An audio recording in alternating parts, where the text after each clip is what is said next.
Assalamualaikum warahmatullahi wabarakatuh. Alhamdulillah, syukurillah, salatu wassalamu ala rasulillah. Amma ba'du. Sahabat Kang Sanil dimanapun berada, alhamdulillah bertemu lagi dengan saya di materi ketiga tentang ragam penyakit hati pada mata pelajaran akidah akhlak kelas 12 untuk semester 1. Hati memang rumit, kita tidak bisa menebak hati orang.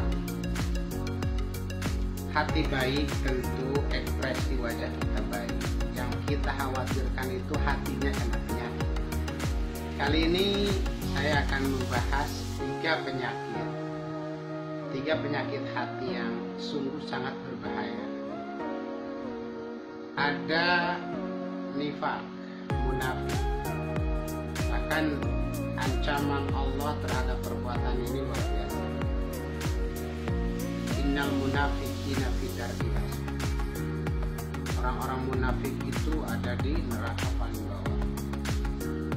Kemudian yang kedua, yang termasuk penyakit hati yang mesti kita harus waspadai adalah godok, marah ekspresi yang kekesalan dengan emosi hati yang tidak baik. Ada ekspresi yang kelihatannya marah tapi sejatinya bukan marah, karena kita dituntut untuk benci terhadap orang yang berbuat maksiat. Dan ada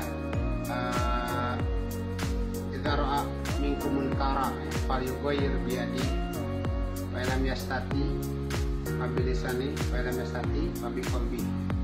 Bahwa ada iman. Itu kan di qalbi itu minimalnya kita benci. Nah, itu marah itu kalaupun kita mengekspresikannya itu bukan marah karena emosi kita negatif, tapi karena sayang mereka ketika harus berbuat yang tidak baik. Yang ketiga, ragam penyakit hati itu adalah qaswatul qulub, hati keras. Kita tidak mau termasuk orang yang khatamallahu ala qulubihim wa ala sam'ihim wa ala absarihim. Allah ikat, Allah matikan. Kita tidak mau. Allahumma ba'idna a'udzubika min qaswatul. Kita berlindung dari kerasnya. Tiga ragam penyakit ini yang kesempatan ini akan dibahas, dan silahkan lihat penjelasannya pada tayangan PPT yang sudah disampaikan atau yang akan disampaikan berikut ini. Pertama kali saya sampaikan kompetensi dasar dari materi ini, menganalisis konsep, penyebab, dan cara menghindari sifat tercela, nifaq, munafik, hipokrit, godok, marah, dan qaswatul qulub, keras hati. Dengan tujuan siswa mampu menganalisis peristiwa yang mencerminkan sifat nifaq, godok, dan qaswatul qulub, dan juga mampu mengkritisi peristiwa yang mencerminkan sifat nifaq, godok, dan qaswatul qulub. Baik, anak-anakku yang berbahagia, ragam penyakit hati yang akan dibahas, pertama hipokrit, muka dua, dalam bahasa Arabnya apa? Nifaq. Yang kedua marah, godok. Yang ketiga keras hati, qaswatul qulub. Oke, nifaq, godok, dan qaswatul qulub. Ada 3 materi. Penyakit hati itu banyak, di sini tawarkan 3. Oke, sahabat Kang Sanil yang berbahagia. Pertama nifaq. Apa itu nifaq? Nifaq itu munafik, menyembunyikan, berbohong, berpura-pura. Secara istilah nifaq itu sikap menyembunyikan sesuatu dalam hati karena tak ingin diketahui keberadaannya oleh orang lain, sehingga menampakkan sesuatu yang tidak sesuai dengan apa yang ada di dalam hatinya. Bertopeng, bermuka dua. Oke, ada 2 macam. Pertama nifak amali, kedua nifak imani. Nifak amali itu perbuatan yang tadi bermuka dua yang kaitannya dengan interaksi sosial.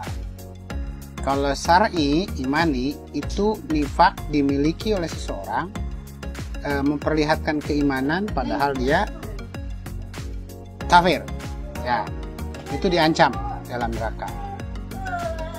Oke, selanjutnya hadis terkait dengan nifak. Ayatul munafik salas, idza haddasa kadzdzaba wa idza wa'ada akhlafa wa idza tumina khana. Ciri munafik itu apabila berkata berdusta, apabila berjanji mengingkari, dan apabila diberi amanah berkhianat. Sudah jelas tanda-tanda munafik itu seperti itu. Kalau ada itu semua, bertobatlah. Oke, bagaimana solusi supaya kita terhindar dari nifak? Pertama, berperilaku jujur, membiasakan berkata kulil haq walau kana murran. Katakan kebenaran walaupun itu pahit. Apapun resikonya, kalau itu benar, sampaikan. Kata. Yang kedua, biasakan diri untuk setia, untuk amanah. La imana liman la amanata lahu wala dina liman la ahda lahu. Tidak punya iman tuh orang-orang yang tidak memiliki sikap amanah. Dan tidak ada agama tuh bagi dia, bagi orang-orang yang tidak punya. Sahabat Kang Sano yang berbahagia, materi yang kedua yang termasuk ragam penyakit hati itu godop, marah. Godop ini sejatinya fitrah sebenarnya, fitrah manusia. Secara bahasa marah, ngamuk, murka, beram, gusar, jengkel, naik pitam. Secara istilah, gejolak darah dalam diri yang meningkat karena dia tidak senang pada perlakuan yang tidak pantas.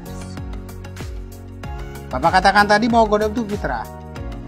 Apa semua godop itu tidak boleh? Sebenarnya godop itu ada godop baik, ada godop tidak baik. Godop emosi itu tercela. Tapi kalau godop marahnya itu bukan marah karena dari hati yang kita benci sebenarnya. Kita kadang meluapkan sepertinya marah, tapi sebenarnya kasihan. Seperti gitu. Kita marah ketika orang melakukan sesuatu yang negatif, berbuat maksiat. Kita ekspresinya marah. Sebenarnya kita tuh sayang sama dia, itu lain hal. Ya, ada buku menulis tentang bagaimana Rasul marah. Nah, itu marahnya bukan marah yang dimaksud dalam bab ini, karena itu marahnya bukan penyakit hati. Justru hatinya baik gitu. Kalau marah itu, tapi kita terjemahkan tetap marah. Dampak perilaku negatif, dampak negatif perilaku marah ini, marah yang dari emosi aura negatif, itu keputusan tindakan diambil pasti tidak bijaksana. Kemudian terjadinya retak hubungan persaudaraan antara manusia, ya, akibat marah. Kemudian bahaya, orang bisa stroke, bisa jantung dan sebagainya. Ini kaitannya dengan tubuh kita, dengan kita punya sikap marah itu dekat dia dengan rumah sakit. Kemudian yang paling bahaya sebenarnya, yang paling kita tidak inginkan adalah mendapat murka. Subhanallah. Bagaimana solusinya? Ketika kita marah, coba redam rasa amarah dengan sabar. Kemudian redam rasa amarah dengan berzikir kepada Allah. Redam rasa amarah dengan berwudu. Redam rasa amarah dengan cara merubah posisi. Kita lagi mau berdiri, duduk, coba dari duduk posisi lain ya, sehingga terjadi pembanding ya, terhadap sikap kita supaya kita berhenti bermarah. Kemudian coba memaafkan. Jangan selalu kita menunggu orang minta maaf. Memaafkan, apa susahnya sih memaafkan ya? Jangan menunggu. Jangan ada kata-kata kalau dia nggak minta maaf saya nggak maafkan, lu salah itu bukan tipikal orang muslim sejati. Maafkanlah. Tuh, ada beberapa hadis atau keterangan kaitannya dengan yang tadi. Di antaranya alladzina amanu wa tatma'innu qulubuhum bizikrillah, ala bizikrillah tatma'innul qulub, dalam ayat Al-Qur'an. Jadi untuk menenangkan hati itu dengan zikir kepada Allah. Alladzina yunfikuna fis sarri wad dharra'i wal kadhimil ghaidhi wal 'afinan nas wallahu yuhibbul muhsinin. Memaafkan. Fa'fu anhum, maafkan mereka. Kita maaf. Yang ketiga yang termasuk ragam penyakit hati itu adalah qaswatul qulub, keras hati. Keras hati itu bisa menutup pikiran hati ya akibat perilaku keburukan kemaksiatan yang telah diperbuat. Munafik, marah itu bisa menyebabkan hati kita keras. Jadi keras hati ini sebenarnya sebuah kesimpulan, sebuah akibat dari sikap munafik kita dan sikap marah kita. Macam-macam menurut Imam Ghazali hati, macam-macam hati. Pertama ada hati sehat, imannya kuat, pengamalan beragamanya konsisten. Yang kedua hati sakit, tandanya adanya keimanan ibadah namun ternodai dengan keburukan kemaksiat. Yang ketiga hati mati, mengeras, ya tidak ada rasa keinginan sama sekali, tertutup hatinya untuk kebaikan. Apa solusinya? Pertama baca Al-Quran, pahami, renungi. Kemudian yang kedua pola makan agar perut kita tidak kenyang. Kalau kenyang biasanya tidur dan sebagainya dan tidak mau berzikir. Kemudian bangun malam, biasakan rendahkan diri di hadapan Allah pada akhir malam, sholat tahajud. Kemudian bergaul dengan orang-orang soleh. Kalau gaul dengan orang yang tidak soleh pasti tidak soleh kita ya. Biasanya kalau bergaul dengan tukang minyak wangi, wangi kita. Kemudian berempatilah sama orang lain, bukan hanya simpati, lebih dari itu, supaya kita hatinya tetap lembut. Sahabat Kang Sandil dimanapun berada, semoga masih setia. Setelah kita belajar mengenai apa itu penyakit hati, sejatinya banyak, cuman pada kesempatan ini 3 saja kita akan bahas. Ada tagihan-tagihan yang harus diselesaikan. Pertama, sederhana saja, dalam rangka mengidentifikasi apakah kita punya penyakit itu atau tidak, atau mencoba menganalisis apa yang terjadi di masyarakat.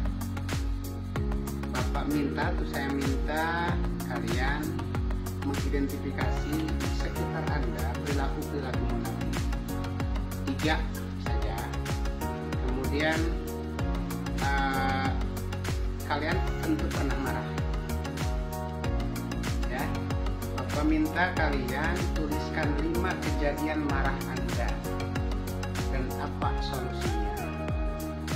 Nanti tuangkan dalam sebuah catatan.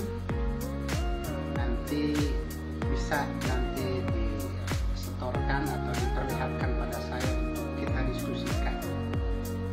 Ya, bikin dalam catatan identifikasi dan solusi seperti apa. Itu saja pertemuan kali ini, mudah-mudahan ada manfaatnya. Mohon maaf. Billahi taufiq wal hidayah. Assalamualaikum warahmatullahi wabarakatuh. Oke.